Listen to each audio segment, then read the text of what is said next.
Universalist Society of San Francisco. My name is the Reverend Jeremiah Kalendae. I have the great honor of serving this liberal incubator of progressive social change.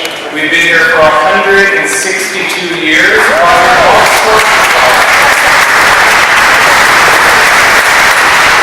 So it's appropriate that we're meeting in this location, in this fabulous city of the 1960s. The spirit of the 1960s is coming alive again in our coalition, in the Occupy movement, and in the voices for justice and equality that are now gaining mainstream attention for the first time in a long time. It's written in the scriptures that a time will come when young people will have visions and when old people will dream dreams. And that time has come. We face unprecedented challenges as a global community. We see that violence runs rampant and is no longer a sustainable or ethical way to relate to each other in a global community. We see that our precious Mother Earth is threatened, that ecological systems that our brothers and sisters in the plant and animal kingdom are threatened. We see that women all over this world are being denied their rights. We see that the gap between the rich and the poor has only expanded. And we're beginning to see a new vision and have a new dream for the world that's really at the heart of the American dream. And that's what this movement and this coalition and this night is about. For far too long, we've operated in our own individual spheres of influence, working on individual issues. But we've gotten smarter. And we know that there can't be economic justice without racial justice. And there can't be racial justice without justice for our LGBTIQ brothers and sisters and siblings. And we know there can't be justice for them without justice for women. So we're beginning to see that we have to take a multi-pronged approach. That this movement is broader than any single issue. And it's about a new vision for the world, a new vision for our nation, and a new vision for ourselves, and how we relate to each other, and how we relate to our communities in which we exist. And we need to be focused on this mission that we have, because it's a very high calling, and there are forces out there that want nothing but to maintain the status quo, to keep the establishment in power, and to dilute or derail the message of hope, justice, equality, love, and compassion that this movement is all about. So I want to thank all of you for being here, for the work that you're doing, and for being a part of this. May blessings of the Spirit be with you and be with this movement. Thank you.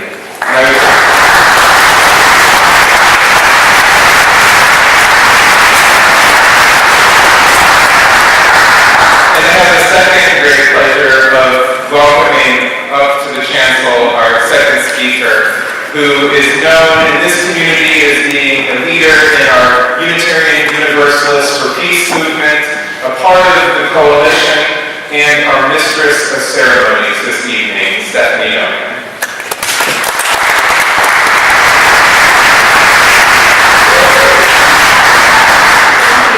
First, big thanks to the First Unitarian Universalist Society of San Francisco for their generous support of our fledgling organization. Their hospitality makes it possible for the San Francisco 99% coalition to meet and work together every week. Their mission to be a positive and uplifting force in the world certainly is same with ours. Bear with me for a moment because I don't want anyone to leave here tonight without knowing a little bit more about us, your hosts, the San Francisco 99% Coalition. Ours is a relatively short history. On October 6th of 2011, many anti-war and economic justice groups across the country joined forces to protest the continued U.S. occupation of Afghanistan. It was the day before the 10th anniversary of the invasion. The groups that collaborated to mount the Bay Area demonstration represented a broad range of issues: interfaith, peace and justice, single-payer health care, labor, veterans for peace, women's rights, independent political parties, and anti-war mobilizing. But a brand new group was also present, Occupy San Francisco, one of thousands that had sprung up throughout the country following the emergence of the Occupy Wall Street The Bay Area 2011 coordinators immediately identified with the energy of this young movement. We decided to work together, developing a collaborative partnership between all of these diverse efforts, and thus the coalition was born. Despite the mainstream media's negative portrayal of the Occupy movement and its exclusive focus on the horse race aspects of electoral politics, the San Francisco 99% Coalition aims to shift the discussion to the problems that really count, those that have such a devastating effect on the lives of millions of Americans today: increasing economic and social inequality, unemployment, environmental damage, the steady erosion of civil liberties, the healthcare crisis, lack of public accountability, excessive corporate influence. You get the idea. It's a long list. And so we meet here every Monday to discuss topics and actions proposed by our committees. For example, one is organizing in response to the recently passed National Defense Authorization Act. We're learning more about how it will affect ordinary American citizens' ability to defend their rights and under the Constitution. And in addition to tonight's forum, we also plan to hold workshops on foreclosures, the student debt crisis, ways to support the now dispersed local Occupy encampments, and strategies to strengthen our coalition. So I invite you to join this newly organized effort to promote democracy and equality for everyone. You'll notice at the bottom of your program, there's a tear-off slip. If you want to provide us with your information to keep in touch with the coalition, fill that out and feel free to give it to any one of our volunteers tonight. They're all wearing black, and they have the 99% buttons on. And before we begin, I just want to go through a few logistics. First of all, there are two ways you can voice your questions for the panelists tonight. So in the back of your pews, you'll notice some white index cards. If you want to write down your thoughtful, carefully articulated question on one of those, and then pass them toward the outer aisles. We've got a volunteer in each of the outer aisles that will come by and pick up your card, just raise it up in the air. And then those volunteers will pass them on to our moderator tonight. The second way, before we close tonight, we do want to be able to take a few questions from the floor. So our host, or our MC will let you know when it's time to do so, to line up just in the center there, and I'll be microphone down here. As we exit tonight, do be aware that the church is hosting a men's shelter at the other end of the gallery hallway. So we thank you for exiting quietly and going straight outside as we leave. And last but not least, do take a moment to double check that your cell phones are turned off or silent. And now I'd like to introduce our next speaker, who will help us set some context by connecting Occupy San Francisco's activities to tonight's conversation. He's a longtime activist and member of Occupy San Francisco's Direct Action Working Group. Please join me in welcoming David Solnit.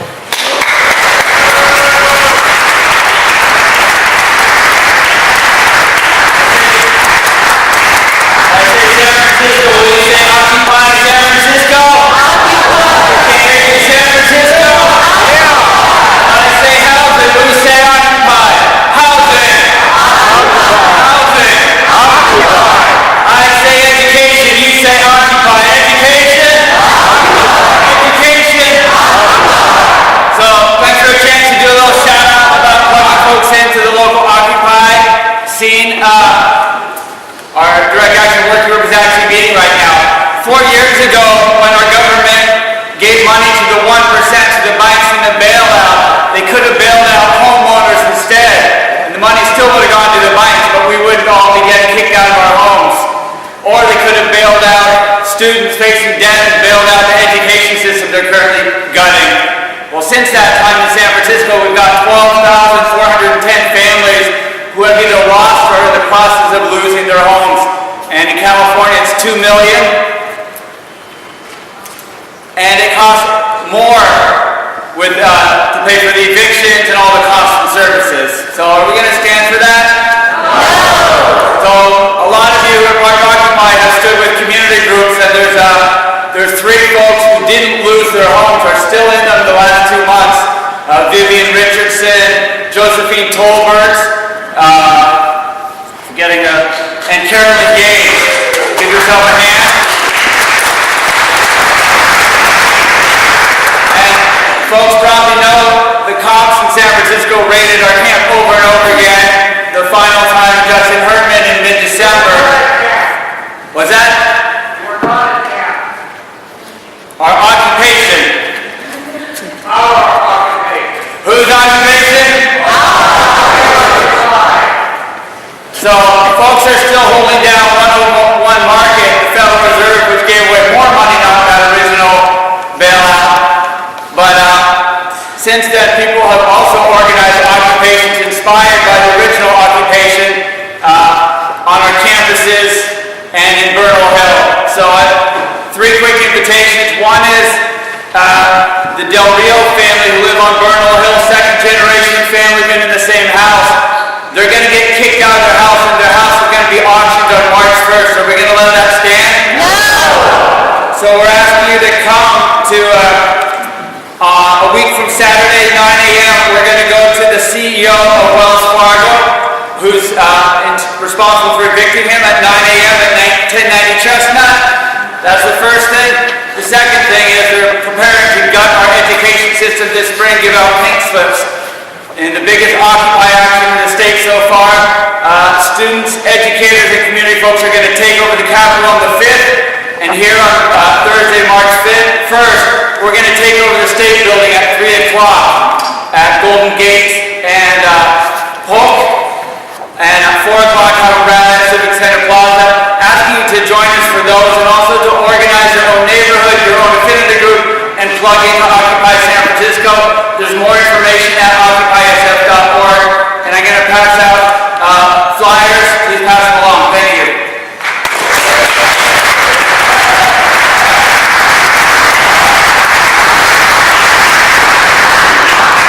It's now time for me to introduce the moderator of tonight's forum. Rose Aguilar is a journalist and radio host on local NPR affiliate KALW. Her show, Your Call, features in-depth conversations about everything from the Iraq War and poverty to the environment and the arts. In addition to hosting Your Call, Rose provides a weekly commentary about undercover activism for KPFK's Uprising and writes about politics and social issues for Truth Out and Al Jazeera English. Her recently published book, titled Red Highways, A Journey into the Heartland, covers a 6-month road trip to interview Americans about issues and voting tendencies. Please welcome Rose Aguilar.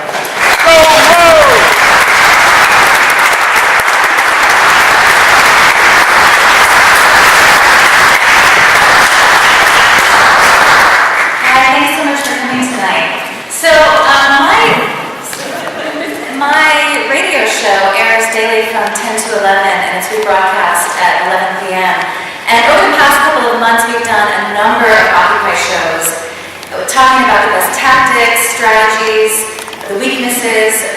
We recently did a show about the militarization of police forces across the country. This is one of the most underreported stories, I think, of the last couple of years.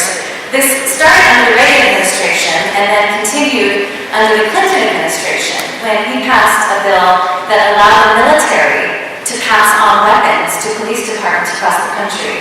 And since 1994, 1 million weapons have been passed on to police forces to use on U.S. citizens. So look this up, it's fascinating information. Next week, we're doing a show about how the U.S. Conference of Bishops got so powerful and why these men are dominating the conversation about birth control. And why are we debating birth control in the year 2012?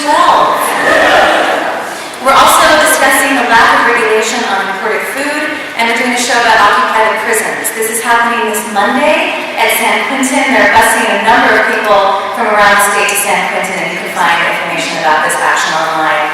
So what I try to do on the show is really talk about solutions, because, I mean, the fact is, we know what we need to do, right? We know the solutions.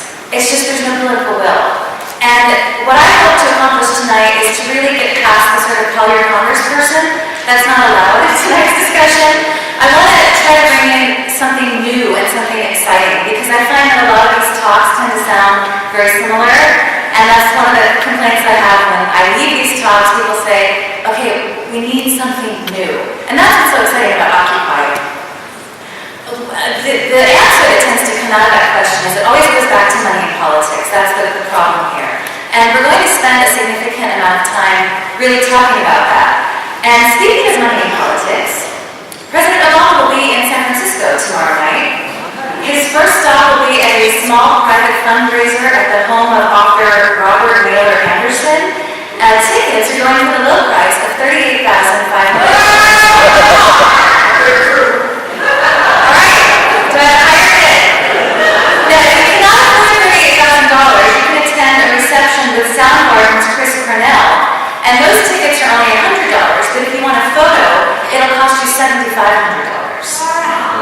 So we've had Open Secrets on our show several times talking about money and politics, and this election is expected to cost between $6 and $7 billion. So meantime, we have 70 men sleeping in this church. I was really curious about this, so I went and did a little interview. And they've been doing this for 4 years. About 70 men come every night. Last night they had to turn 8 people away. And the man that runs it said that the big difference is that he's meeting a lot of young men who've never been homeless before. They've never had to sleep in a shelter. They've lost their jobs, and so this is where they are. 43% of Americans are liquid assets poor, meaning they lack the money to live for 3 months if their main source of income are lost. More than 46 million Americans are living on food stamps, the highest number in history. And more than 17 million women lived in poverty in 2010. Over 7.5 million women live on less than $6,000 a year. And I like to talk about this because women tend to get lost in that discussion about the economy. And you hardly hear this number, 7.5 million women barely living on less than $6 grand a year, and people are going to pay $38 grand to have dinner with the president tomorrow night. It's just. Okay, so the question is, what should we do about this? Where does this leave us? The Occupy movement has raised so much class consciousness. When's the last time you heard the word deficit in the media? It rarely comes up anymore because of the Occupy movement. So we're going to be tackling these questions tonight, and please get your questions ready. And also, I'd love to hear your opinion about what you think is the most effective strategy, because that's the main question that we're asking. So I'd like to introduce our panel. Rocky Anderson is former mayor of Salt Lake City and the Justice Party candidate for President of the United States. Rocky Anderson.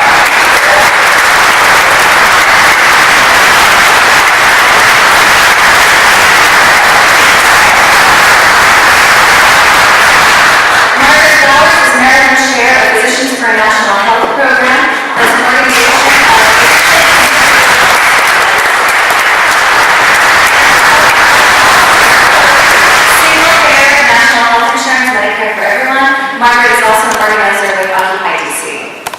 Tom Gallagher is a writer and former Massachusetts state representative. He's also chair of Progressive Democrats of America, San Francisco.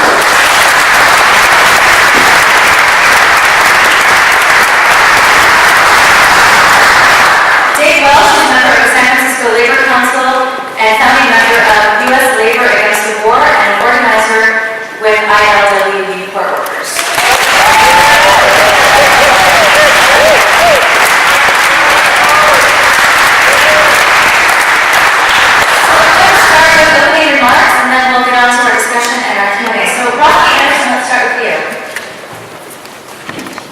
Thank you very much. I really appreciate the invitation, and it's great to be here in your fair city today.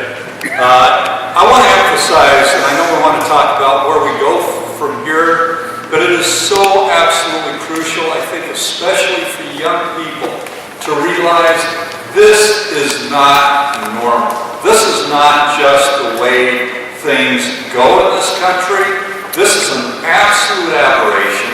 And it's getting worse. We're watching our nation in so many different ways being completely transformed, and it's all of us who are getting shafted, and the future is getting shafted, and it's going to be because we are not exercising in every possible way the vigilance, the activism, taking the kinds of committed actions that have always brought about progressive change in this country, and so it is up to us. It's not just about electing the right people.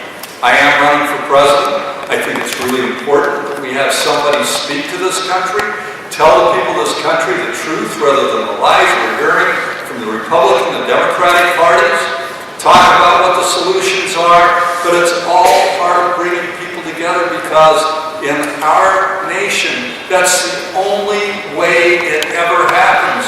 We didn't see slavery abolished in this country without a grassroots anti-slavery movement.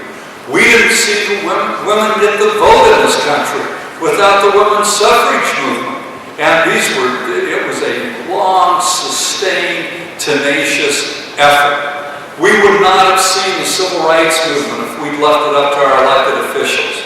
Martin Luther King Jr. went in to see President Johnson after the Civil Rights Act was passed in 1964, and he said, okay, now it's time for a Voting Rights Act. President Johnson said, no, this country isn't ready for it. It's going to take years for that. Well, Martin Luther King Jr. went back to Selma. They hit the streets, and within a year, that legislation was passed. The people did it. We can do it too. Keep in mind, I don't know how much time I've got. I've got a timekeeper here. I just waved at me, so I guess. Okay. Keep in mind, this is the new Gilded Age. It hasn't been like this since the 1920s in this country. The top 1% hold 40% of the wealth in this country. That can be changed. It's got to be changed. It was changed before or after the first Gilded Age. But it took tenacious action. It took people recognizing the economic and social injustice and demanding those changes. And a lot of it was because of good, sensible tax policy. 22% of children in this country are living in poverty, while that 1% hold 40% of the wealth. We have 2.3 million people in our prisons and jails. By far the worst incarceration rate in the world. And 60% of them are black or Latino when they really only comprise about 30% of our population in this country. Tax cuts for the wealthy. They are the equivalent of a $3 million raise for the richest 160,000 people in this country. When people are losing their homes, when students who took out loans to get tuition are unable to pay them, and then the government ends up having to back them up while the students, or former students, still have the debt hanging over their heads. Capital gains at 15%, people who cut coupons, people who make their money passively sitting back making investments, while working people are struggling like they are in this country. Capital gains at 15%, it's absolutely regressive. We need to demand that everybody be taxed at those highest incremental rates at the same rate, however they make their money. My time is almost run. We could go through all of these things, but we know that these massive changes, including the ratcheting up of an imperial presidency like this country has never seen, it's going to keep happening unless we all stick together, organize, take tenacious, sustained action, and let them know we are not going to give up until we see that change in our nation.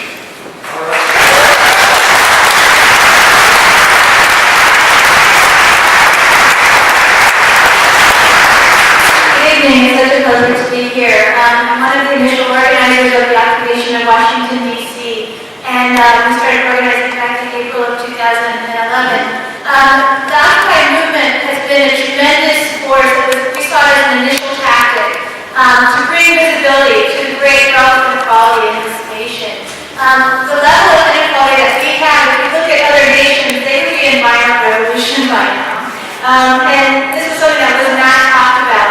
So when we were organizing that occupation in Freedom Plaza, we hoped that it would be the beginning of an independent and nonviolent, broad-based movement in this nation to channel that justifiable anger towards positive and constructive change for our country. So the occupation movement brought people out into the open, into public, to both reclaim the commons, which is something that we really need to be talking more about, and also to bring visibility and to discuss the issues and realize that we shouldn't be blaming ourselves. You know, we don't have health care because we didn't work hard enough.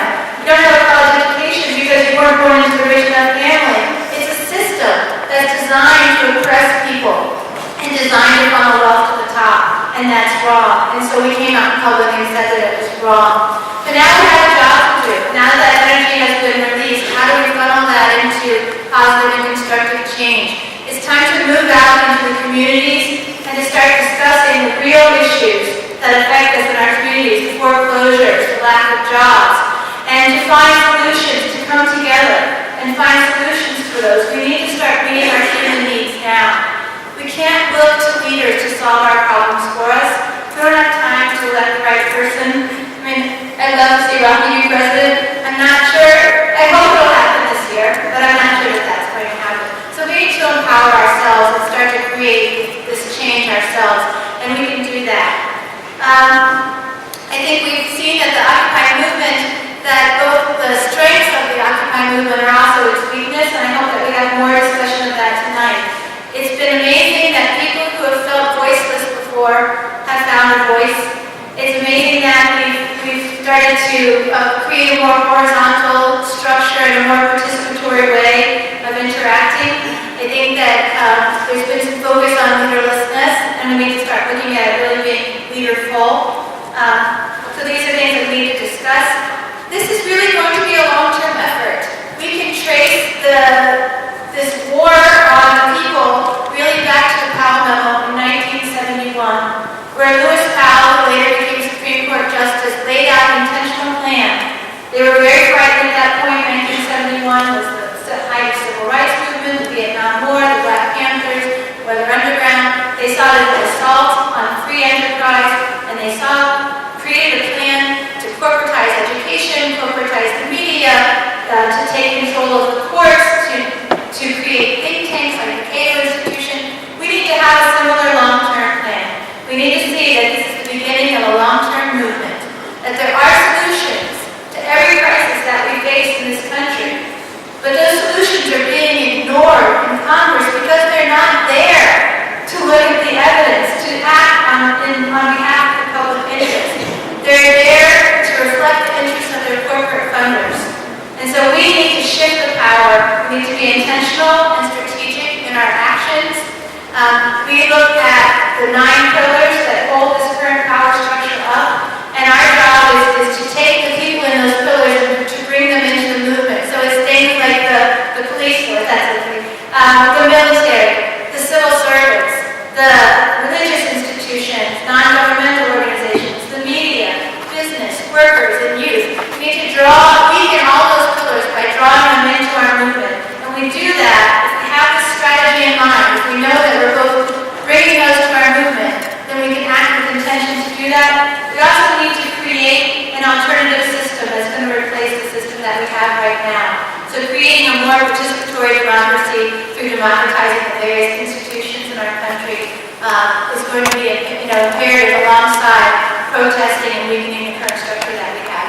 So I look forward to this conversation tonight. Thank you for coming out.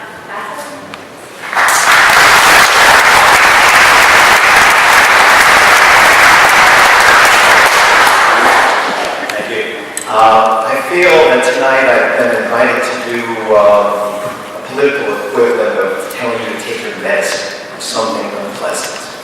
What I mean is that I'm here to say that emotionally satisfying is maybe to say a plague on both your houses. To the extent that we wish to be involved in electoral politics, and I'm not here to argue that it is the be-all and end-all of political activity, but to the extent that that matters to us, we should not say that we are going to walk away from the Democratic Party in favor of something else. Now, I hope Rocky Anderson will not take this personally, because I'm sure I agree with him fundamentally a great deal more than I do with the man in the White House. There are 3 arguments I want to make in the course of the evening. Number 1 is that there are real differences between the 2 parties and that they do matter. Number 2 is that the political structure of this country necessitates that if we wish to be as effective as possible strategically, we need to engage with one of those parties. And the third, I told you the medicine might get you a little bitter at first. The third is that this ought not to be interpreted as a passive acceptance of what comes out of the White House, what comes out of the Democratic National Committee. It should be an active rejection of that. Right now, we should have somebody running in the Democratic primaries doing what Ron Paul's people are doing.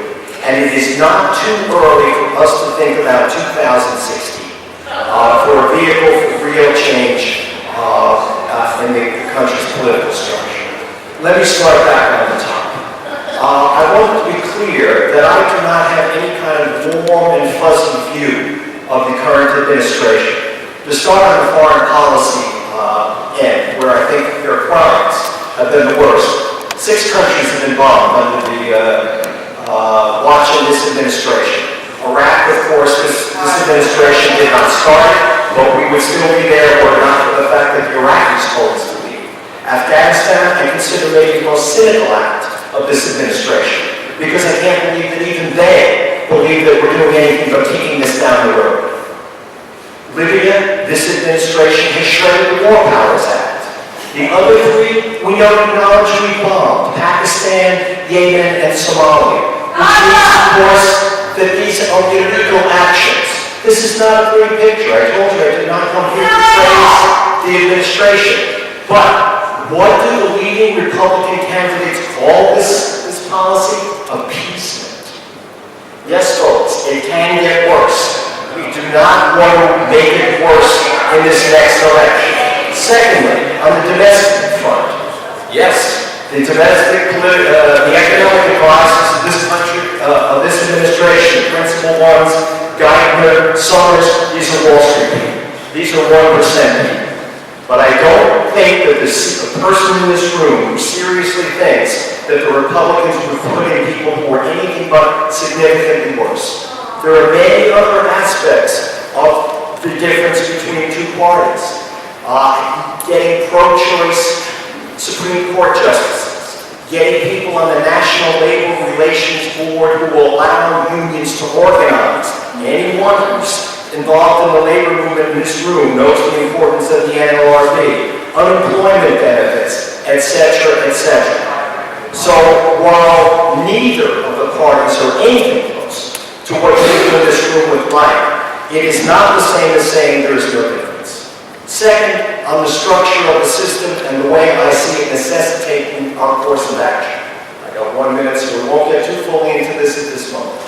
Were we in another country, let's say Germany, years ago, we would have looked at the Socialist Party in Germany perhaps and said it's inadequate on environmental issues. It's inadequate on issues of war and peace. We'll start another party. In Germany, they did that, the Green Party.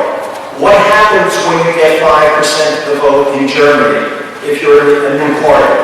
You can form a coalition government and bring your policies to government. The Greens did that. And I'm going to cut this part of the discussion short at this point for the purposes of time.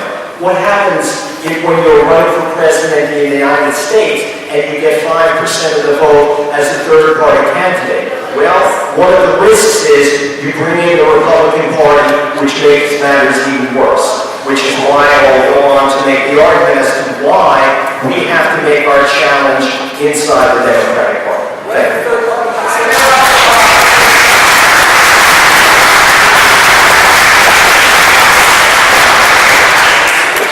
Sisters and brothers, very good to be here with you all in a place that welcomes the Occupy movement in San Francisco.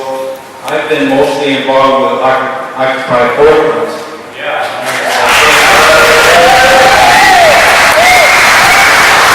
Came to it with history as a labor organizer.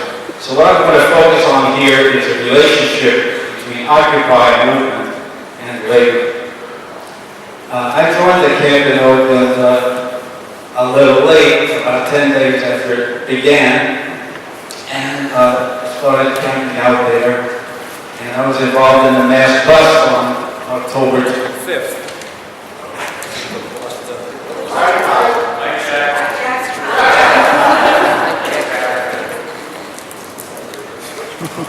Can you pass that discussion?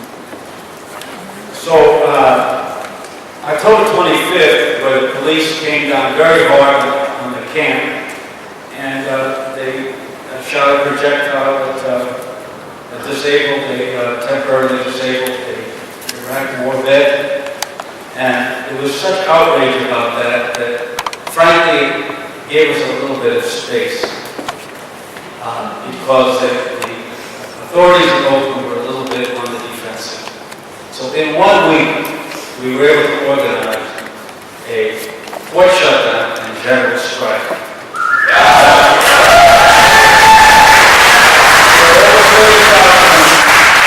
Over 30,000 people poured into the port, and ILWU honored this community. I want to emphasize one thing, is that for all that Occupy did, November 2nd and with West Coast Port shut down on December 12th, and with Longview, Washington, it would have been possible without the solidarity of the ILWU rank and file.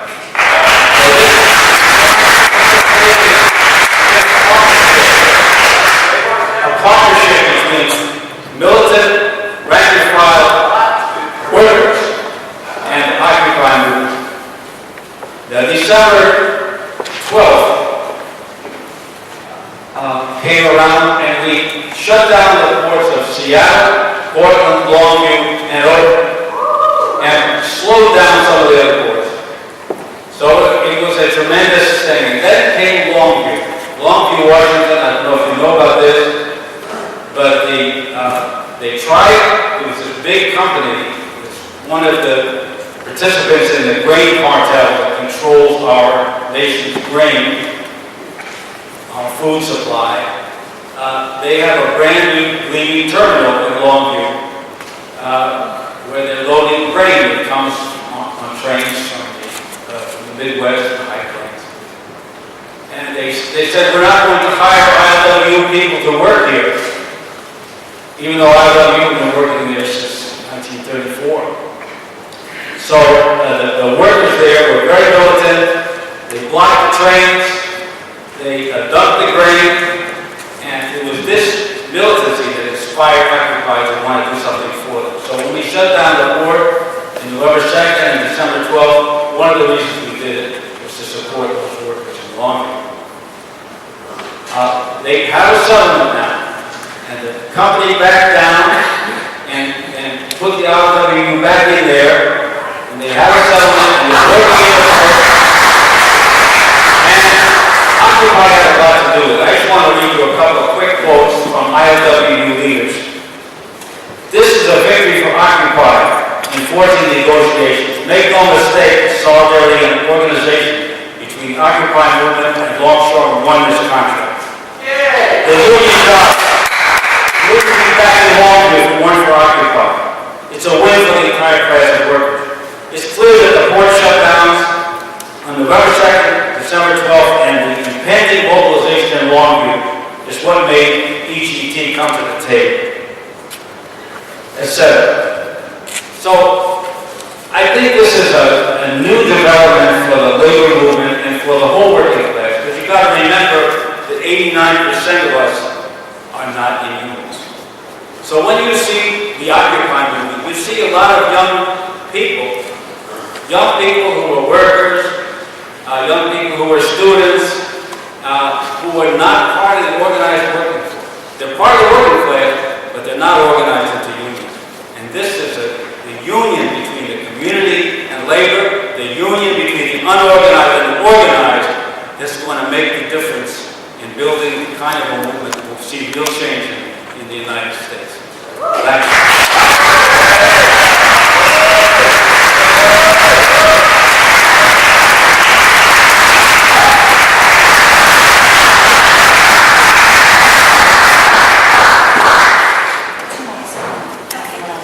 So I'm going to start incorporating, we have a lot of questions, so I'm going to start incorporating them now because we started a little late.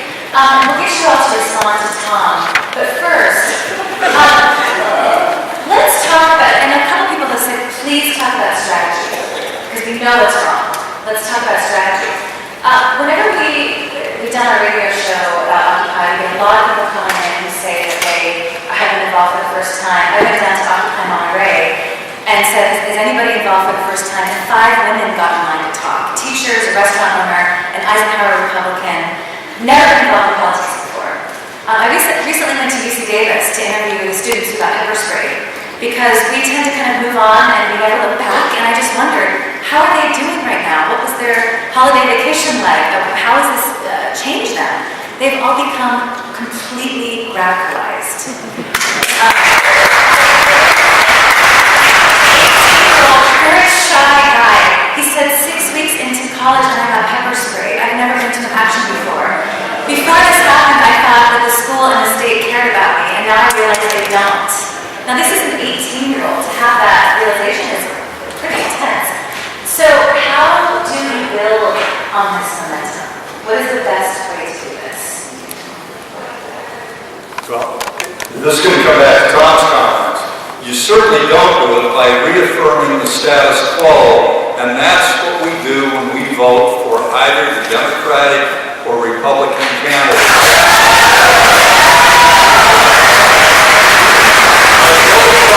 They've brought us to this point, they've colluded along the way, they have created a corrupt, perverse system that works for the benefit of the wealthy. It is a true plutocracy. That's not an exaggeration. That's what we have in this country, a government of the wealthy, not a government that acts in the public interest. And it's happened with the collusion and the cooperation of both the Democratic and Republican parties, and it will continue if we don't let them know we're going to take it in a different direction, and we're going to insist on not just changing around the players within this perverse game that they play. We're changing the game. We're going to change the rules. That's what we can do as an American people if we organize together and get behind a new party, new candidates, people who are going to announce to the world that we will not put up with this anymore. Think about it. As a matter of principle, will you draw the line? Will you draw the line at the violation of the War Power Clause and the War Powers Resolution by this president, that these people say, well, he's the lesser of two evils, he's so much better than the Republican.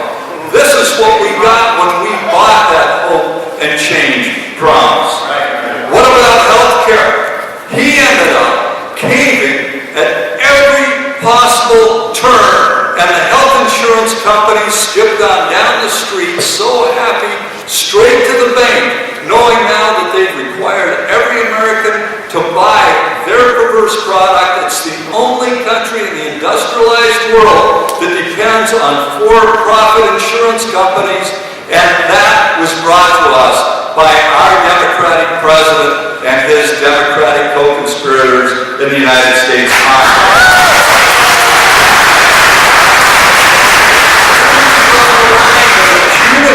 For war criminals that he announced as soon as he became president, saying, oh, let's not bother with that, let's move forward. And will you draw the line now when he is the person that asked in 2009, and now he signed into law the power of the President of the United States to point out to any one of you, call you a belligerent, and have you essentially kidnapped, incarcerated, no legal counsel, no charges, no trial. You can be incarcerated for up till the rest of your life under this legislation. It's the first time in the history of this country, and this is the reason I'm doing this. I argued the same thing for 2 months, that we can't do harm. We've got to settle for the lesser of two evils.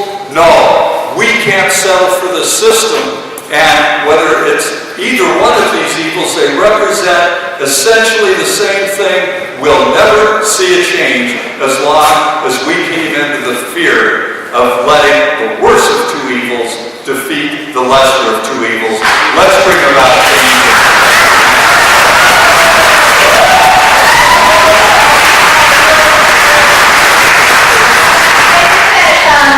We're probably all aware that a long time for probably all of human civilization tactic is to divide and conquer.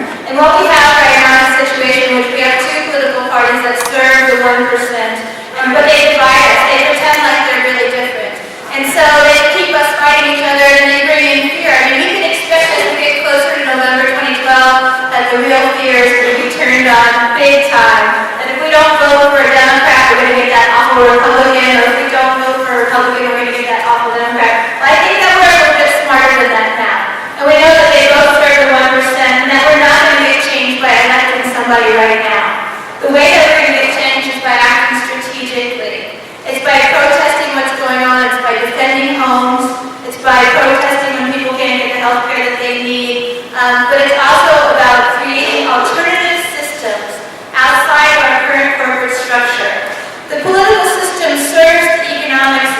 and this political system is serving our capitalist system. But there are other alternatives. And something that's happening that we may not be aware of, but it is actually already happening, is that we're creating a democratized economy in this country. The United Nations declared 2012 the year of the cooperative. 120 million people in the United States are already members of cooperatives. The number of employee-owned businesses and ESOPs is growing, and these ESOPs where the employees have some investment in the company are morphing and becoming more democratized businesses. And this is good. We're seeing the growth of local currencies, of time banks. We're seeing efforts to create public banks and more people that are joining credit unions. These all put more of the economic control and benefits into the hands of the 99%. And this is how we undermine corporate power. There are other ways to do it. We need to start talking about building sustainable food networks, about decentralizing our energy production and building a green economy. These are systems that we can develop that we don't need legislation to do. We can come together in our communities and develop these alternatives, which will both weaken the corporate structure, meet our human needs, and build the world that we actually want to create. So we need to see this, as I said earlier, as a long-term effort. And our task right now is growth of the movement, it's education, it's building an alternative institutions. And the way I think about it is that each of us has a finite number of resources. So where are you going to put your resources? Where are you going to put your time and your money? Are you going to put it into trying to elect somebody into this current system that's broken? Or are you going to put that into building something? Down the road, we may see legislative and electoral solutions, but we're not going to see them right now.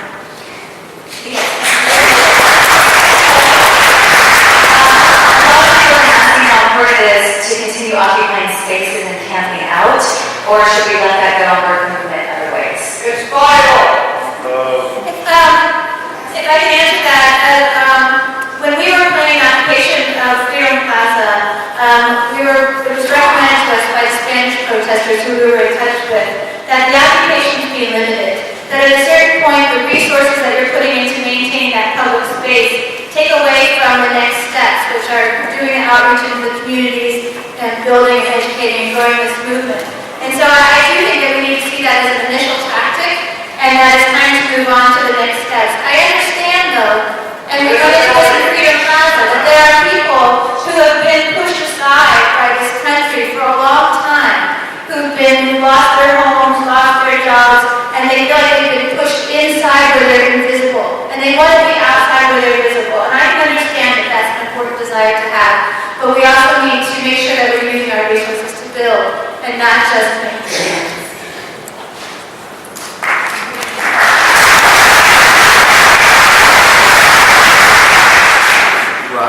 Spoke a few moments ago about the need to change the system. Obviously, I could not agree more in various ways, but there are many aspects, obviously, again, of the system.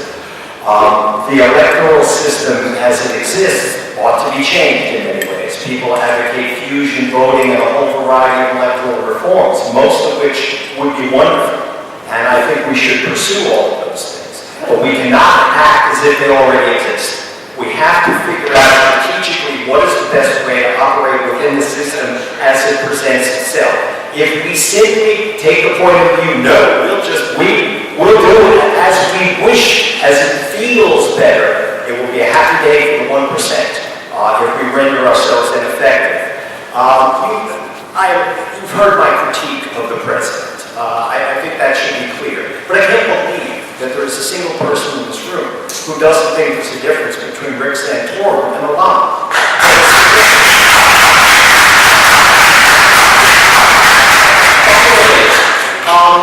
I sometimes think we're acting as if the year 2000 didn't happen. When Ralph Nader mounted a third-party challenge.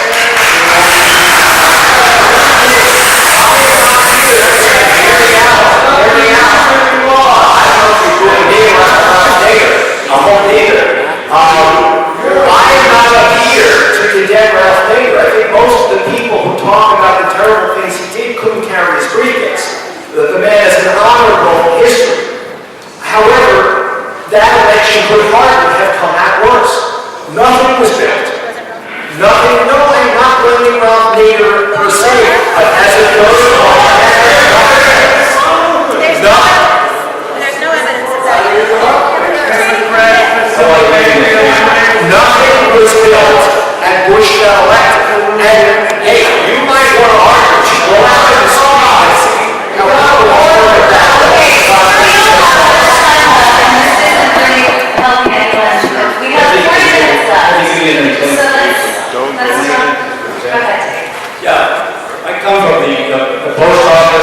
athletic area with the Postal Service. And you know that the Postal Service is facing very serious problems right now where the Democrats and Republicans are teaming up to destroy the Postal Service. They're saying they want to eliminate 200,000 jobs, close nearly 4,000 post offices, eliminate Saturday delivery, and eliminate door-to-door delivery. Now, President Obama, 2 days ago, reiterated for the second time that he wants to eliminate Saturday delivery. And what happened to our friend in the White House? What happened to Labor's friend in the White House that he wants to eliminate all these jobs? Here, we're in a situation where there's terrible unemployment, and they want to eliminate these regular, good jobs that exist in the Postal Service, and they want to destroy this institution that's been around since before the Constitution was signed. So I would just like to offer that as an example of bipartisan attack on the working class.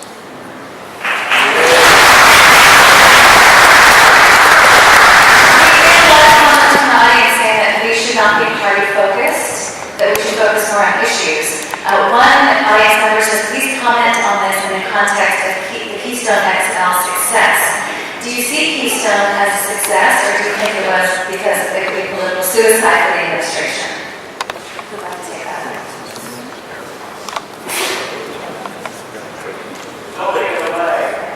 This president did what he did solely because of the political context and consequences. He has shown zero leadership on climate change. If our nation, this to me, over the long term, is the most crucial issue our planet is facing. And our nation, if it does not provide the international leadership, will be the cause of the most catastrophic consequences of climate change for our children and later generations. We are essentially making war against these later generations. President Obama doesn't do these things because of anything but the political consequences. Do you think he woke up one morning and said, you know, I think it'd be really in the public interest for me to veto the EPA's efforts to reduce ozone emissions? He did that because of the same reason he's done what he has with financial institutions, the same reason that we don't have real health care reform in this country.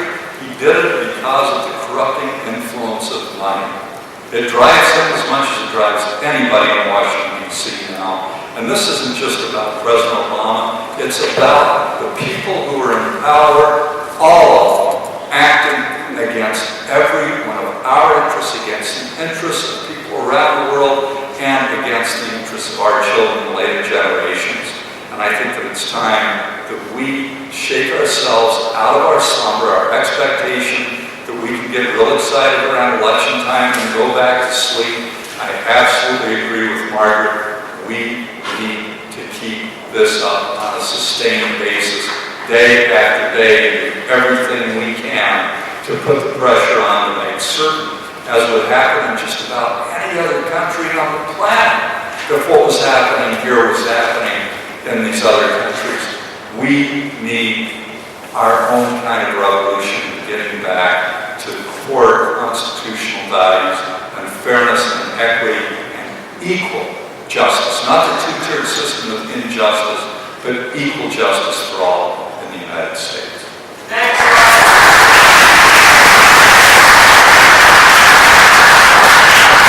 question, I think, was to me strangely posed as if it was an either or. Was it a success or was it done for political reasons? Yes, both. The president does things for political reasons. If we got him to do it, that's a success. There's a strange sense out these days, not just these days, but that you're looking for somebody at the head of your party to be a good one, that you're going to agree with them on everything. If it were 100 years ago, people in unions would have been arguing that people at the top of the unions are corrupt, we have to form separate unions. It was called dual unionism.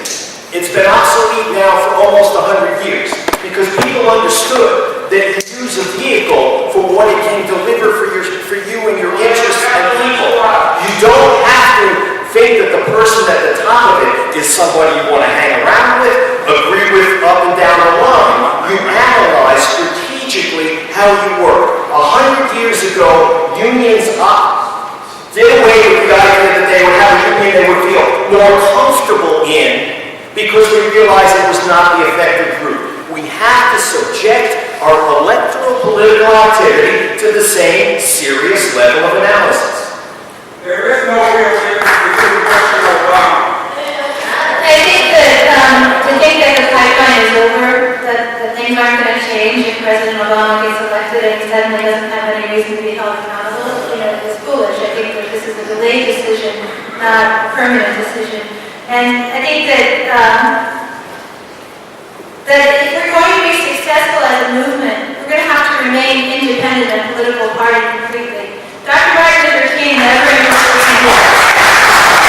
He didn't want to be a master or a servant of any political party. He wanted to hold them accountable and focus on the issues. And that's what we have to do. We have to stay focused on the issues and the solutions to those issues. And down the line, there may become, if we're able to act strategically and intentionally to weaken the corporate stranglehold on our political process and our media, so that we shift power to people, then we may be able to pursue successfully legislative strategies or electoral strategies. But we don't have a lot of time. Rocky alluded to our planetary crisis, the fact that we're using our planetary resources at 140% of capacity. That's not possible to sustain that. So it's not our future generations, it's us. We have to start building these alternative systems and meeting our needs right now. And that's where the Occupy movement can be strong. If we go out into our communities and talk about these issues and come up with real solutions that we can do together with our collective strength and our collective wisdom.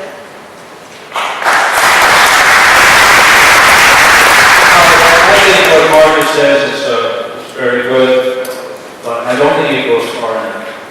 Because whatever we can do in our communities is limited by the fact that power is controlled by what we call the 1%. So I think to get real change, we not only have to do whatever we can do to provide for our needs through self-help and community solidarity. That's very important. We do have autonomous things that we can do. But at the same time, we have to fight to overthrow the system that we're in. We have to build the organization.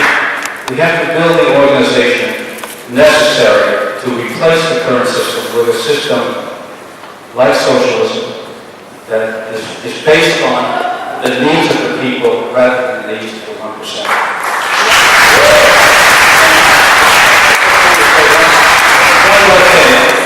There's a friend of mine who has a small political group, and they're organizing in 3 different areas, and they're building a caucus in one area, they're making contacts in another area, and they're doing the patient kind of organizing, long-term organizing, that is really necessary. It's been necessary in the past and will be in the future.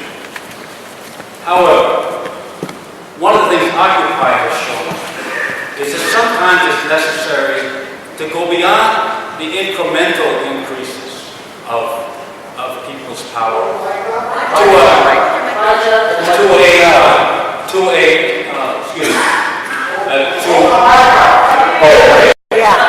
Thank you. I thought I was trying to take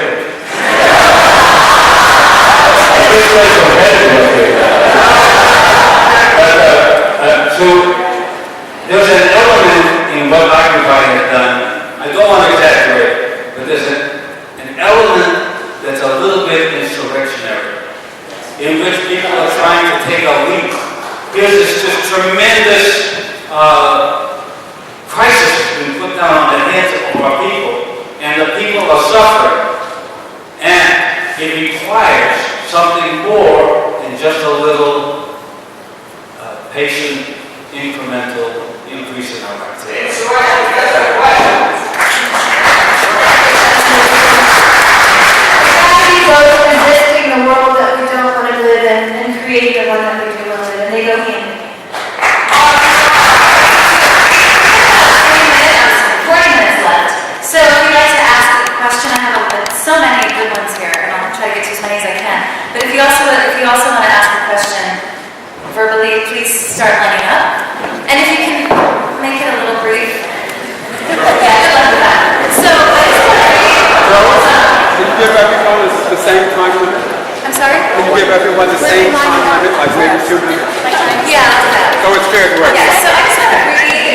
wasn't aware of it. Questions, and you can take these.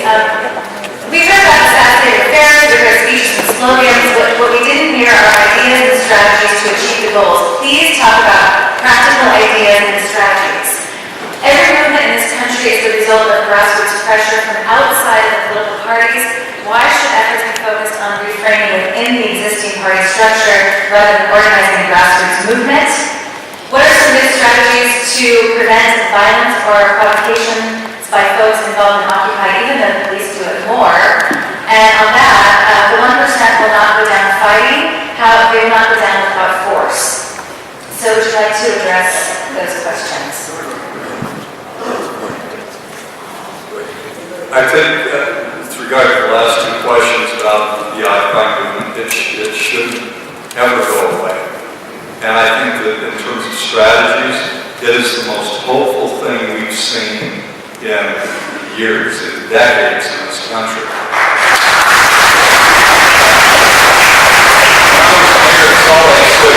And by the way, I have a website that talks about a lot of this. It's called rocky.org. I urge you to take a look at it. I think you'll like what you see there. But when I was mayor of Salt Lake City, I was mayor for 2 terms, amazingly enough, I know, given some of the things that I did there. But it's actually a really good, progressive city, in a very sort of island, very backward state. But we had these huge demonstrations against President Bush every time he came to town, which was once a year. And it sent a real message nationally and internationally. It said a lot that the reddest state in the country would come out and do that.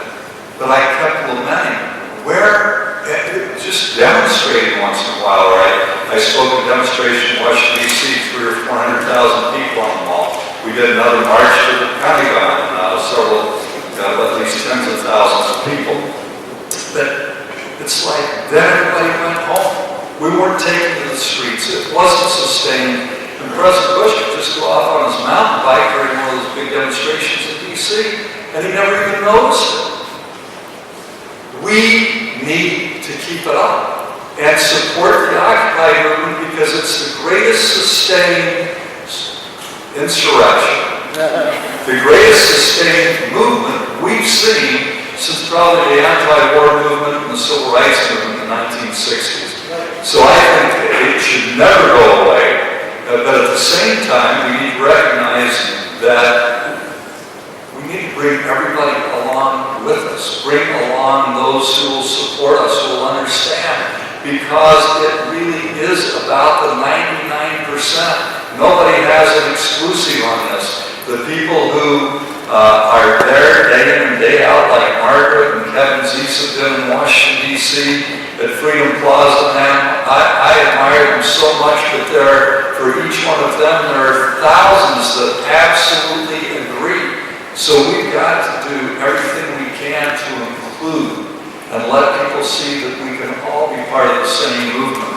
And so in terms of strategies, it's not just an electoral strategy, but I've got to say, getting out there and taking a stand for those candidates who really will stand up, who will send the message, who will fight against this perverse system that we have in place now, it's an important thing for us to do to show that there is a real challenge to this two-party duopoly that has left us in the mess that we're in today. Who's doing that? Well, for one, that's why I'm doing it. If I didn't think it was important to address this in the electoral system, I wouldn't be doing what I'm doing right now. And I think there are others as well who are standing up and saying, we're going to change this. Those changes are everything from getting the tax code reform, getting rid of these obscene tax cuts for the wealthy, moving the federal to the treasury so the private banks aren't controlling everything for all our taxes, abolishing minimum mandatory sentencing that has brought us the greatest incarceration rate in the world, making certain that the Congress is the one that exercises the sole prerogative to make war. These are life and death issues that we're all facing, and we need to insist upon resolutions. I hope we can stay another hour.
would have exploded.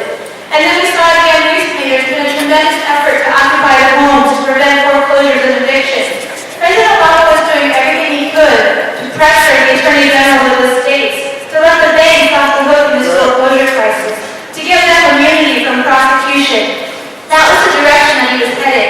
But because of the Occupy movement, although the provisions that went through are woefully short of what's needed to turn around this foreclosure crisis, he did not give immunity to the banks, and in fact is giving some money to the states so that people can sue the banks who treated them fraudulently. So this in a very short time has already been an effect on policy. But we're not, while we are strong, we're not strong enough to believe that we're going to get policies that take us all of the way. And so that's why we have to educate ourselves about how nonviolent movements actually affect change, and then create a strategy and act with that intention.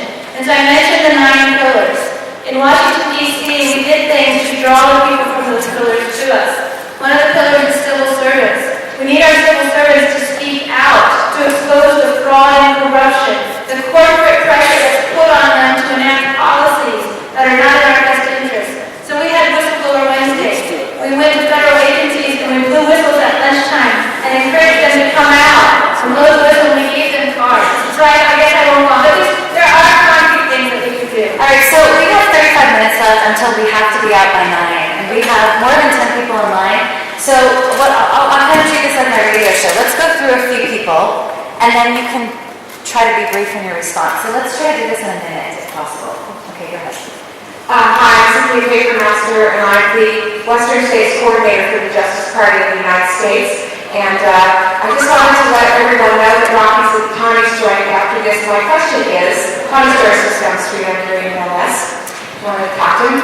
My question is this: what about the issue of election integrity? A lot of people I talk to say that votes can be flipped, that machines can be hacked, that people are not being allowed to vote who should be allowed to vote.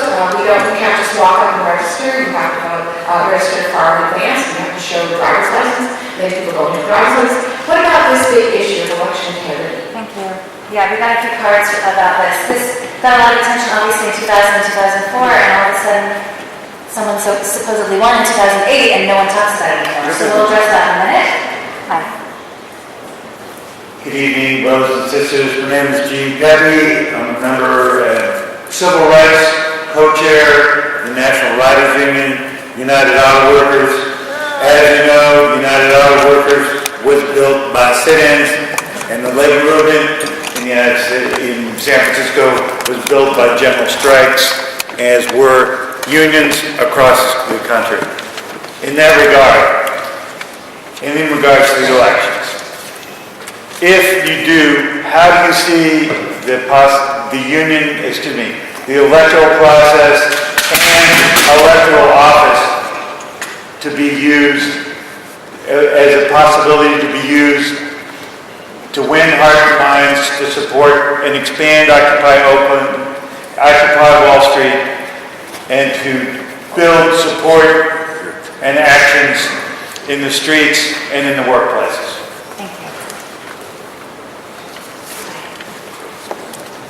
My name is Kay Burke, and I'm simply a 72-year-old citizen of San Francisco. I've been active in this city since 1959 when I came up in the HUAC hearing in City Hall, and I've been active ever since. What I'm wondering is why you seem to think, many of you, that being active out in the streets. I also marched in a number of the Occupy San Francisco marches. I went down and picketed with signs with them.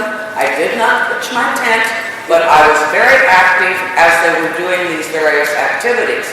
I also do voter registration and try to get people to vote. I also try to do visibility for candidates that I think have a closer, at least, a reasonable, real democratic or real progressive view. I don't know why you seem to think that they have to be separated or you can only do one or the other. And the big way that I'd like to talk to the two who've been most against any kind of political action, voting sort of things, is one of you talked about Martin Luther King fighting for the Voting Rights Act. People died fighting for voting rights. And now you're telling people, if you really want progress, don't vote.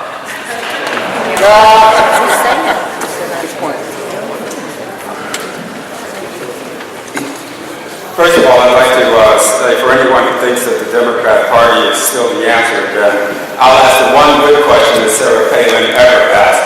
How's that Hopi changing thing coming along? I don't know how many times we have to hear any women say on Democracy Now!, Barack Obama continuing Bush's policies, or Barack Obama exceeding Bush's policies.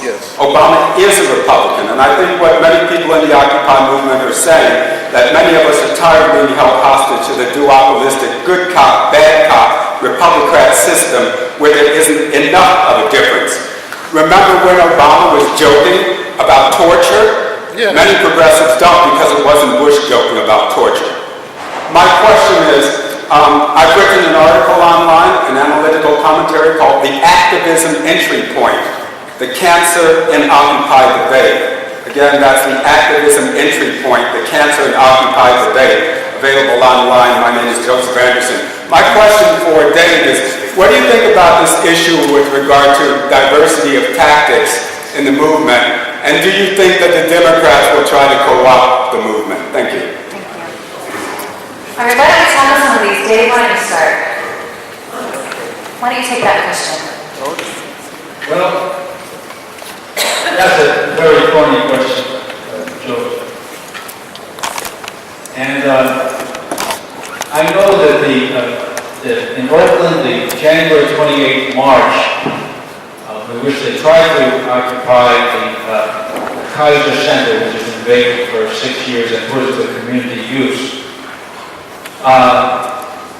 There were several thousand people out there, children, older people, disabled people, in wheelchairs. I beg your pardon?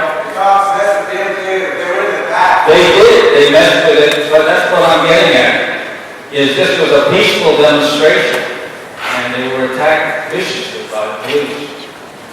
So I think that the main point here is that, and then there was this tremendous response at the Grand Lake Theater where nearly 1,000 people crowded into the Grand Lake Theater to denounce the police. So it's not as if the movement has gone away. The movement has not gone away. It's still very strong. And I think that the media has tried to besmirch the Occupy movement unfairly.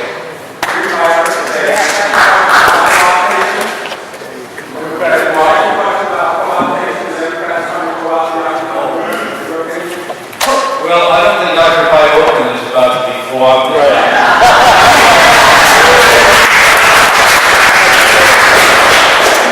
How concerned are you all about stolen elections and electronic voting machines? And why has that really disappeared?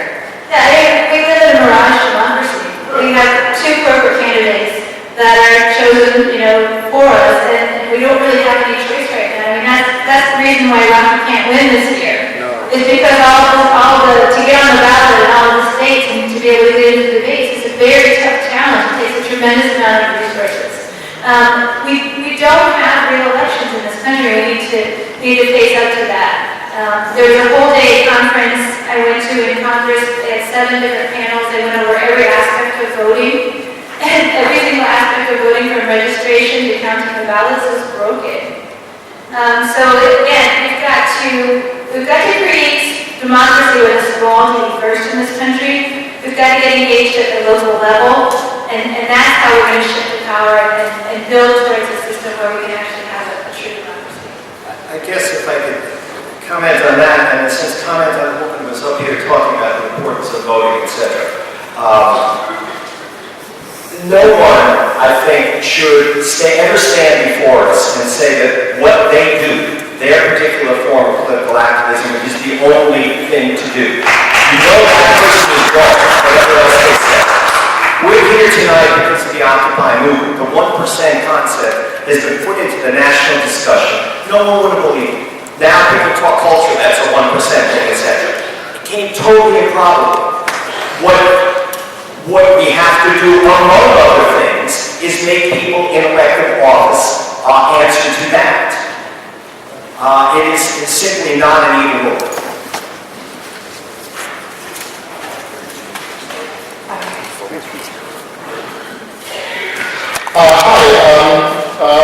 My name is David Levitt. I have, I think, really good, exciting sort of breaking news that brings together some things that even Tom and Rocky are saying into one place.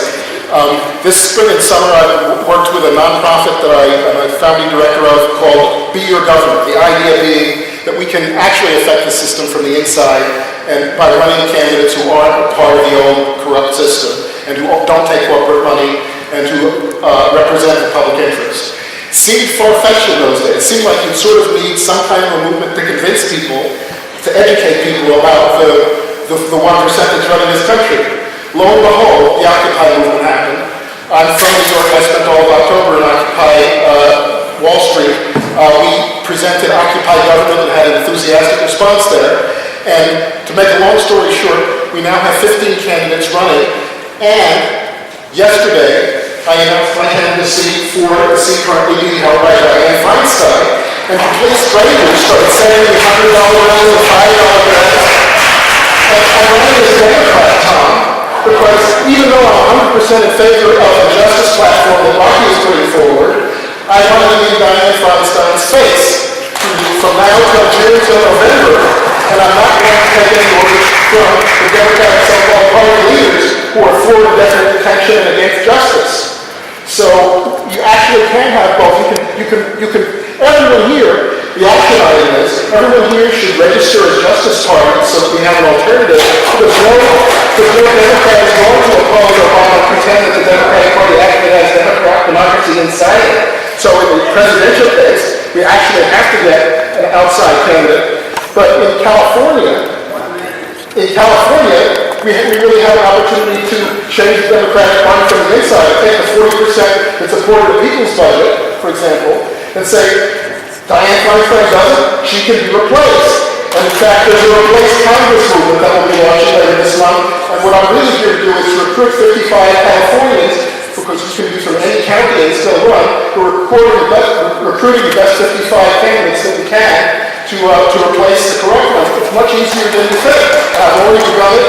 February 14th, I began it. I had a coffer full of money and dozens of new supporters. So sign my door and make sure I do not allow it. I'll wait here for anyone who wants to sign. It takes 2 minutes. Hello, I'm Welsh. I am the legal counsel for Occupy SF. I want to talk about co-option.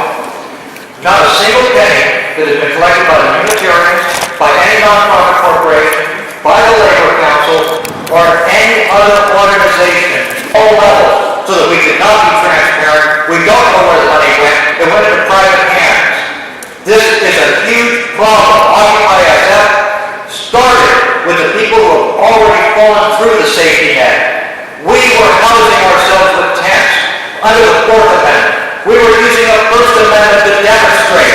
We were doing border protesting. We were constitutionally protected people, making our minds known and our will known. How do any of you suggest we approach this co-option, which is no more than the 1% taking away from the 99% of the occupiers?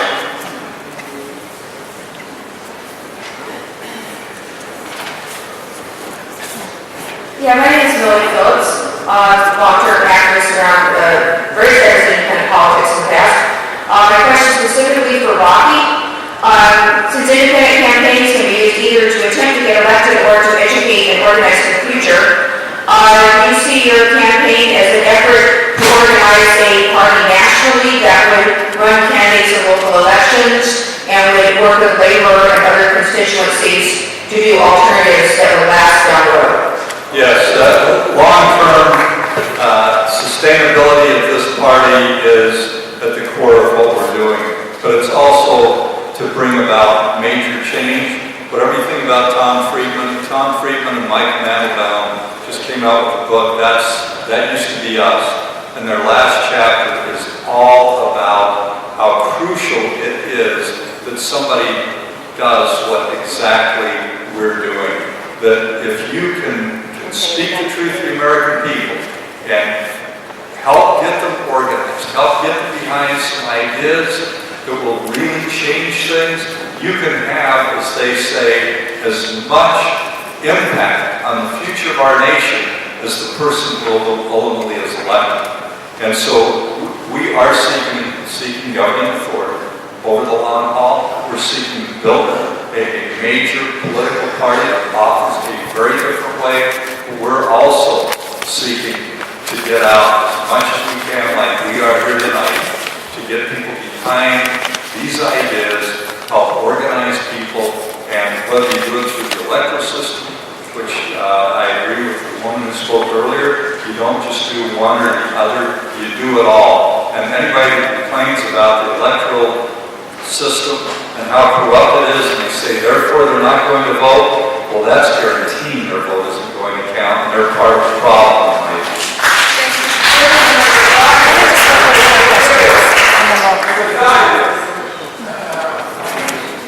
It seems to me like we are ignoring a reality here, and that is that we are the 99%, and there's a 1% who are controlling us.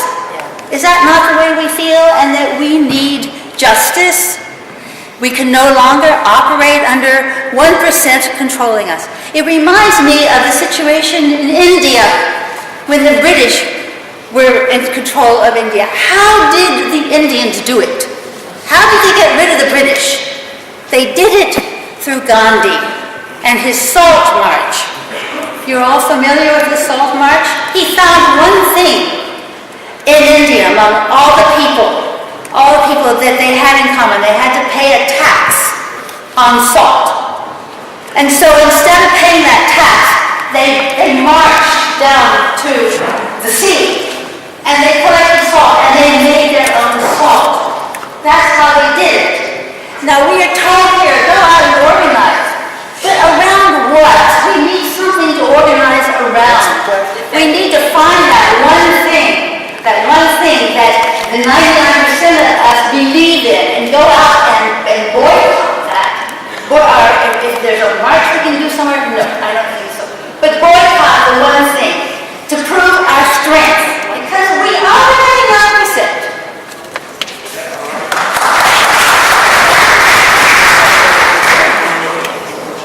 Hi everybody, I think it's great. We are one world corporation for cooperation. At this point, this is beyond our borders, it's global, and we do have the power thanks to labor all across the world, honestly. And I think right here in this room, there's a lot of elders and all of these young people who have been representing us at Justin Herman Plaza that really deserve a big round of applause and more support. We need to give them our homes, our backyards, we need to give them jobs, planting, habitat. Our needs are declining. We have the resources, most of us, and I don't, and they do, and we should, and they can, and if we have to shame the corporations into helping us save the world, we will, because they can help us if they want to get on board, and if they want to continue to do criminal acts and put the truth tellers in jail like Randy Manning. We really need to stand up for him, and we need to go to a bank where we can collectively make donations to this effort. Thank you. We have about 15 minutes left, so if you can hear.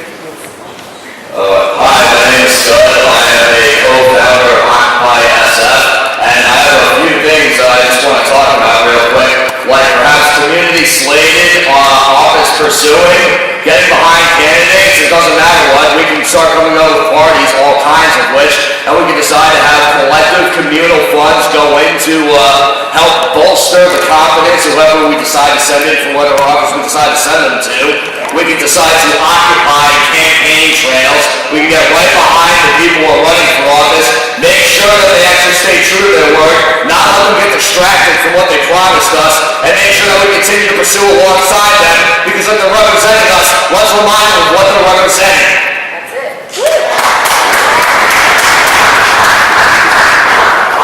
My name is Dee Quinn, and I work with Occupy San Francisco, and I'm wondering why there is not enough diversity represented here. Why is there many white people? Why is there not a black person or Hispanic person or an Asian person on here? I mean, I don't want to bring up the race thing, but it does matter. And why is there in the other room only men are allowed to speak there, homeless men? And why does the Unitarian Church exclude the homeless women when we claim to be for diversity and they're not about, discrimination based on gender? I think it's time that this Unitarian Church live up to the principle that they accuse the 1% of possessing. My name is John Becker. I don't think capitalism works. I think it breeds 1%ers. So my question is, are your proposals designed to reform capitalism, to make capitalism work? Or are you for a revolution where we don't allow 1%ers to exist on the planet?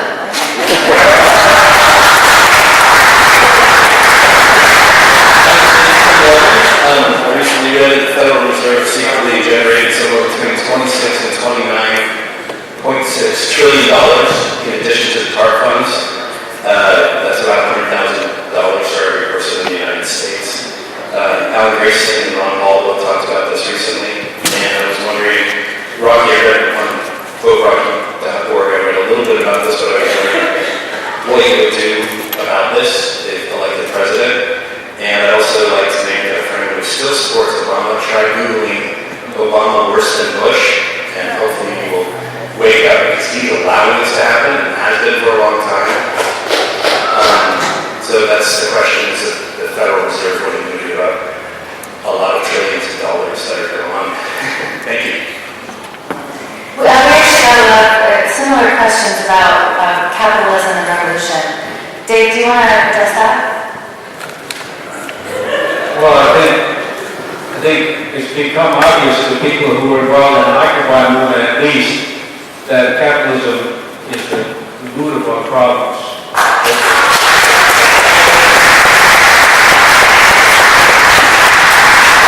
Why can't we? You know what? I think there was a statistic. I think there's 30 million vacant homes, and there's 10 million homeless. I don't know if it was the correct figure, but that's approximately the proportion. And or was it 3 million, 10 million, whatever it was. There's a surplus in this country. There's a surplus of food, there's a surplus of everything. And yet there's scarcity for the people on the bottom. But that's not a rational system. That's not a system that's going to work. We have to change it fundamentally. In the Great Depression, they were plowing, people were going hungry, and they were plowing their crops. Later, they were doing it to keep the price up for the farmers, or something like for the big farmers. This is not a rational system. We've got to replace it.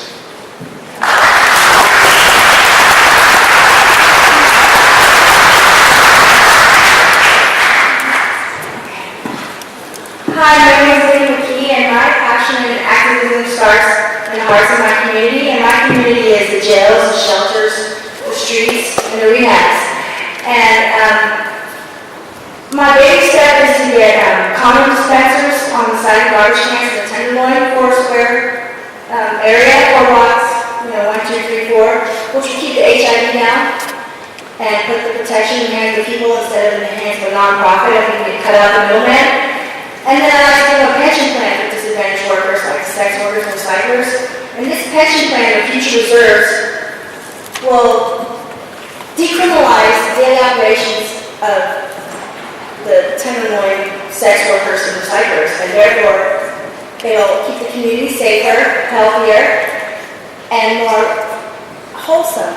And it's based on the Abraham Maslow's social model, and I think that's when we start in the hearts of people in the community.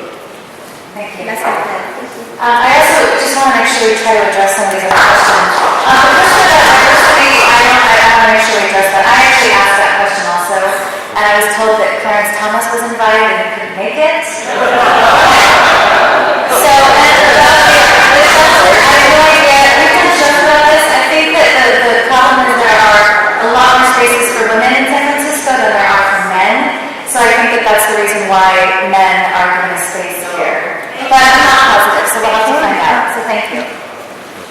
Thank you. My name is Tony Mendocino. I'm with the Freedom Socialist Party. We're also running our candidate for president. And I know, Mr. Anderson, that in California we have the Peace and Freedom Party, and that you're trying to get on the ballot in the primary. And as you're aware, which we appreciate that our party and another socialist party was kicked off by the Secretary of State of California from being on the primary for no reason, and we're appealing it. But my question is, can you also address the fact that you basically have to be a millionaire to run, for office in this country, and the fact that socialists are also being discriminated against? I think that we can't elect in socialism, but we need to advocate for it in a democratic system.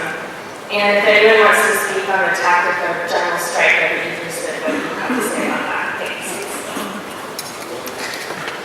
I'm Denise Piana, and I just want to clarify that Clarence Thomas is a labor act, which has nothing to do with this Supreme Court time. I think that's the guy we want to speak here. He's a black man from the South and a very strong labor activist. So I tried to clarify that. However, that's one more thing. We're talking about trying to get people behind an issue. So here's an issue. Just recently, the California Public Utilities Commission allowed PG&E to install smart meters, and if you don't want them, you have to pay $75 up front and $10 a month for the rest of your life. Now that's going to cover every single person in California as well as around the world, the country. So I think that's an issue we can get behind about these smart meters. They're very dangerous for people's health, and they're intrusive, etc., etc. Thank you. Hi, my name is Jenny, but I want to make a suggestion for the first step in taking our power back, and that's to take the money out of all the commercial banks and move it into credit unions. Corporations didn't get big on their own, they got big because we paid them. We gave them our taxes. We gave, whatever money, that we needed to at the time. So, change your phone company, and put your money where your heart is. Thank you. Let me respond. Sure, go ahead. Just briefly, the Oakland Education Association, which is representing the teachers in Oakland, has a campaign against the banks, and they're basically saying that the banks have taken all this money from us, and they're closing the schools so that our children can't get an education. They're having demonstrations and sit-ins at banks saying, make the banks pay for our children's education. And one of the things they're saying is, before there's any cuts in education, we shouldn't be paying a penny of interest to the banks and to the bondholders, the people who buy these bonds.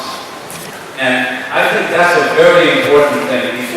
We should take that up at every level. We should say, before there's any cuts to housing, before there's any cuts to student aid to students, there should be a refusal to pay any interest to these criminal banks.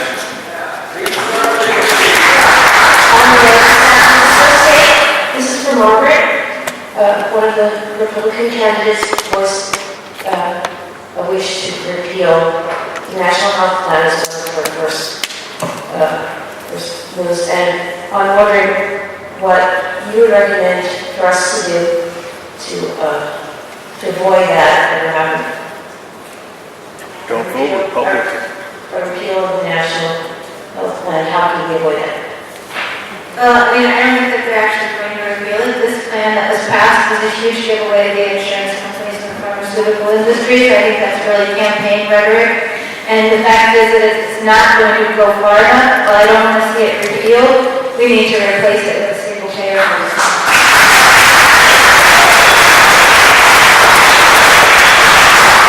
Hi, yes, I wanted to ask what, if any of you would care to define progressive, because here in San Francisco we talk a lot about progressive, and the mayor used to be progressive. Willie Brown, who's in New York Times, holding a pair, describing as holding a pair of $1,150 shoes. He thinks he's a progressive, and all everybody seems to be a progressive. What does a progressive actually mean? And also I wanted to know how Rocky Anderson actually got to be mayor of Salt Lake City, because of his views, he would never stand a chance in San Francisco. He'd become a supervisor, they would tear him to shreds. I used to be accused by Republicans in Utah of trying to turn Salt Lake City into San Francisco.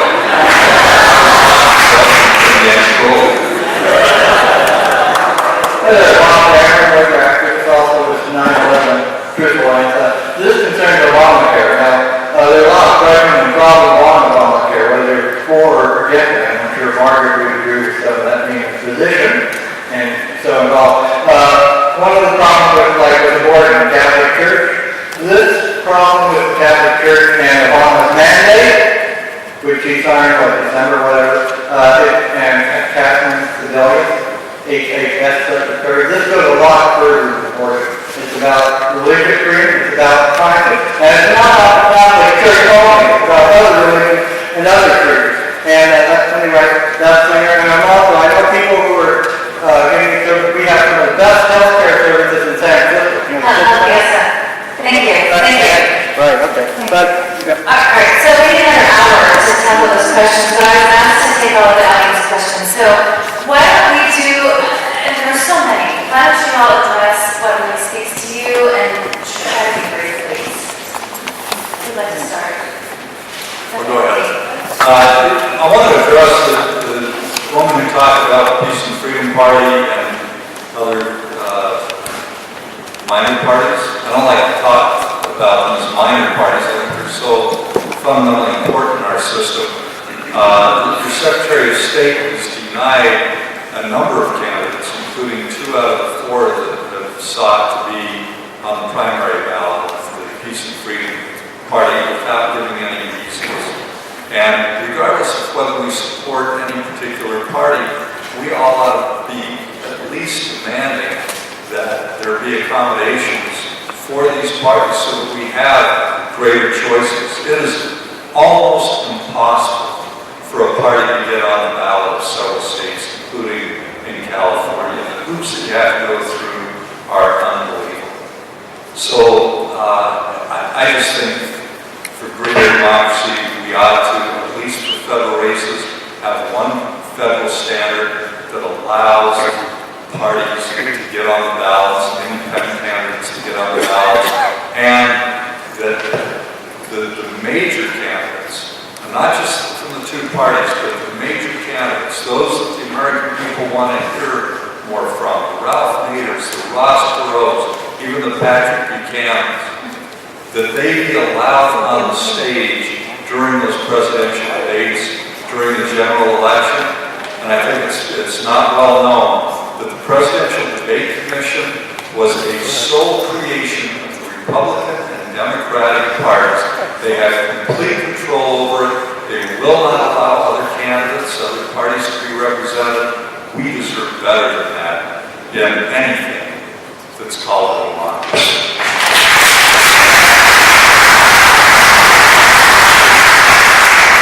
I'd like to address the maybe correct misconception. I'm not telling people not to vote. I don't recommend that you vote for a corporate party if you want to actually see change. We need to show the corporate parties that they can't take their base for granted anymore. But I am talking about what's a matter of resources. There were, as you know, I worked in single-payer activism. I was a congressional fellow during 2009-2010 for Positions in the National Health Program. There were a number of progressive candidates, progressive Democrats that ran on single-payer platforms, and when they got into Congress, wouldn't mention the word single-payer. No matter how much they pushed on them to do that, they caved into the leadership, and that's the system that we have right now.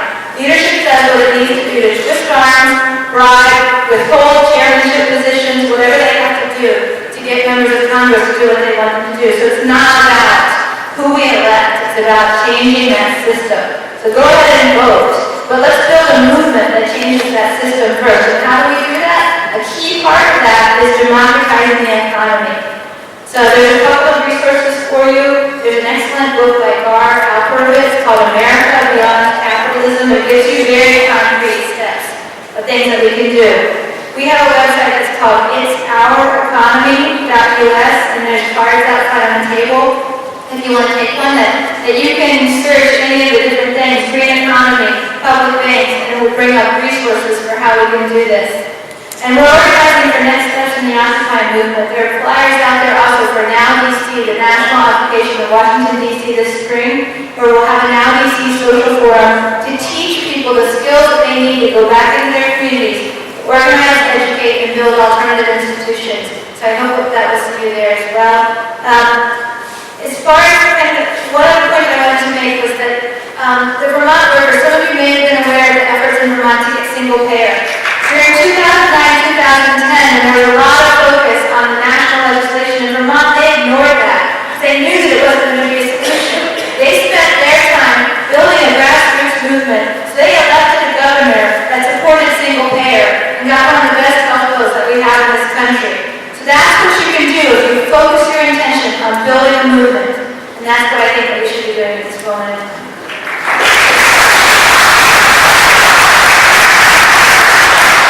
Someone mentioned earlier how some will be changing thing going. I've often thought that people who were seriously disappointed in Barack Obama weren't paying attention. He's not been that much worse than he said he was. There were better candidates available in the Democratic primaries. The people did not take that option, unfortunately. Ralph Nader, I mentioned it earlier tonight, I'm going to mention it again. Ralph Nader advocated challenging Obama in this year's primaries. Bernie Sanders advocated challenging Obama in this year's primaries. I can think of no two people who are more famously have careers built on not being Democrats, but they advocated challenging Obama in the primaries because they recognize he might be bad, but there is worse possible. It is out there. I've tried to make the argument all night that stands we make that are satisfying morally or philosophically might not be effective politically. Back when the original, I made the analogy to the labor. Back when the original Jimmy Hoffa was the head of the Teamsters Union, they didn't come much worse than him, the labor movement. People didn't say, how can you be in the Teamsters movement with that guy? People were in the Teamsters movement because it was the effective vehicle to try and do something about their lives. They didn't see that there was another option. When there wasn't at that time a separate union, it would not have made sense. When Jesse Jackson ran in 1984, 1988 for the Democratic nomination, everybody understood what that was about. He was not going to win it. But he was going to try and take a fight to the convention. He was going to try and do something in the most effective way he saw, not turn the election over to the Republicans, but challenge the Democratic Party fundamentally. Unfortunately, in 2004 and 2008, when Dennis Kucinich ran, who in many ways had a far superior platform, for whatever reason, we looked the other way.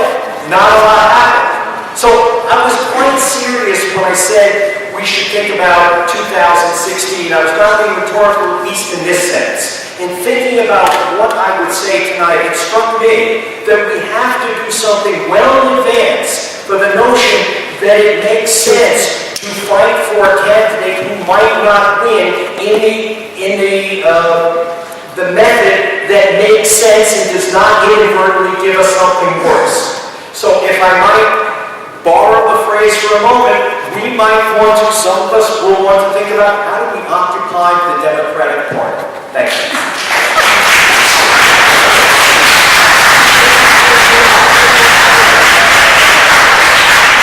Well, I think the Occupy movement has been a tremendous advance for the people's movement.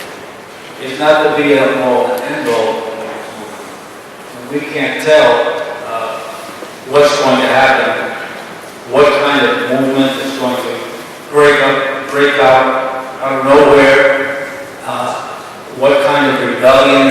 take place in a place in the United States. This is like a tinderbox, the United States. It's ready for an explosion, or many little explosions. So we can't tell what's going to happen, so we can't predict exactly how to go. I think there's a lot of ways that we can contribute by building power at the local level, by building power at the national level. The Occupy movements have been coordinated, talking to each other. When there was this struggle in Longview, Washington, there's an Occupy St. Louis where the Budget Corporation, which owns this EGT company, is headquartered. And the St. Louis brothers and sisters were ready to take an action if that ship would come in and not been hosted by people. So we had, when we did the port shutdown, we had occupiers all over the country doing solidarity actions. So this is a new phenomenon, and it's very hopeful. And I think this people movement is going to grow and grow and grow until eventually it becomes strong enough to challenge the capitalist state.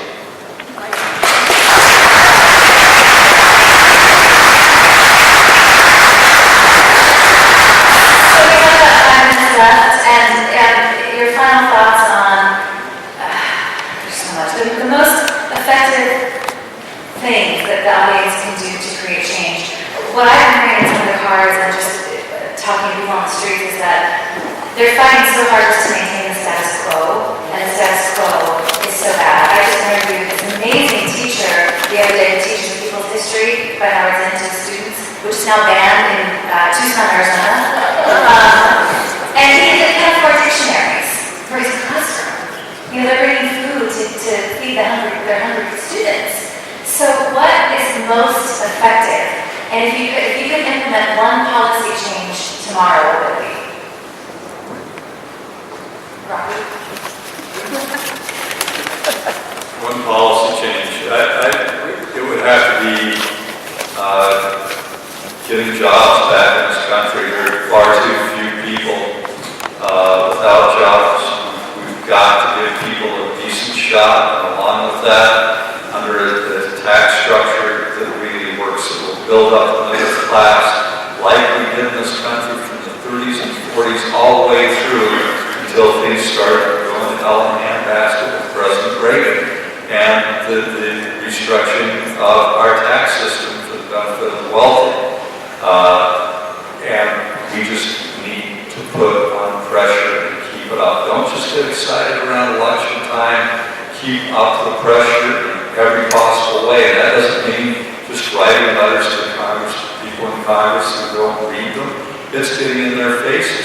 How many people are going to be there when President Obama shows up for this several $1,000 per person fundraiser here in San Francisco? Are people going to get out there and surround that building and let him know how happy we are with the corruption, with this perverse system where these people that pay that kind of money end up having their way with our government at our expense? I say show up in every way possible, and including, I have to say, in our electoral system.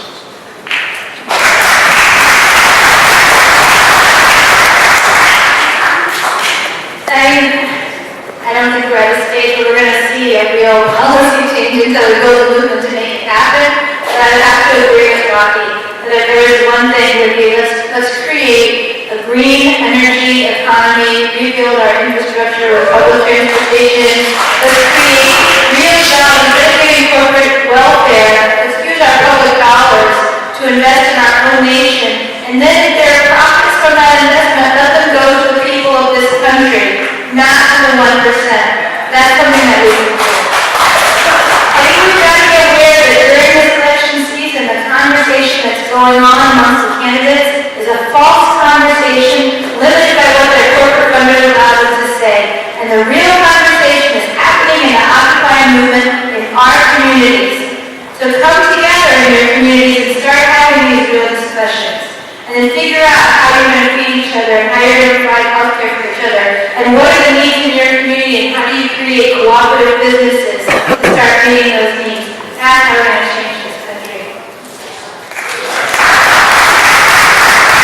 I'm not sure if it's one thing, but as a broad area, what I think the most important thing change could be is for us to end our 5 foreign wars, close our foreign military bases, and use the money for the things we have discussed tonight.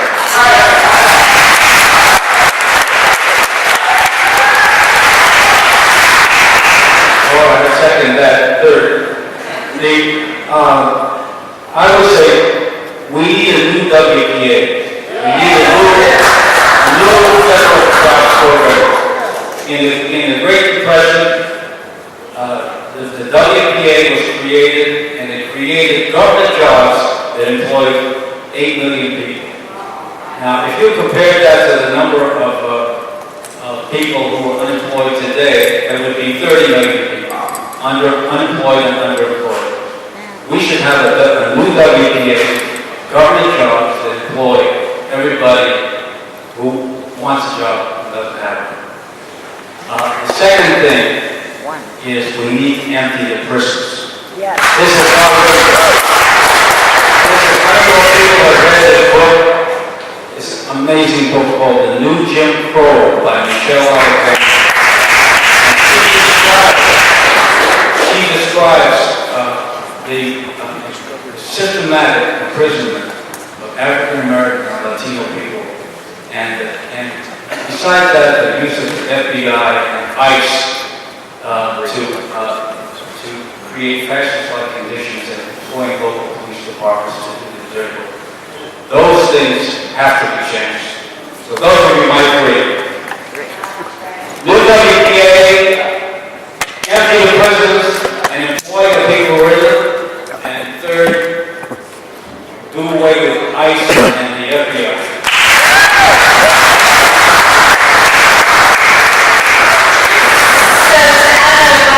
The Operators by Michael Hastings. Fascinating book. This is the young reporter who's 29 when he wrote the article for Rolling Stone that brought down General Stanley McChrystal. And the book is amazing. If you really want to know why this country is in all of these military adventures overseas, you have to read this book. It's about so much more than money. It's fascinating. It's The Operators by Michael Hastings. He's having a really hard time getting media attention because he writes about a lot of the national war correspondents who are paid by these liberal, hawkish think tanks. It's a must-read book. There's also a great website. We didn't really spend much time talking about military spending, but militaryindustrialcomplex.com lists all of the military contracts that are given out on a daily basis. Unbelievable. We're talking hundreds of millions of dollars every day that the media never even the alternative media hardly talks about this. But every day these contracts are given out. And then a list, KBR, or these other companies and what they do. So it's another good resource. So thank you so much, Rocky Anderson, Margaret Flowers, Tom Gallagher.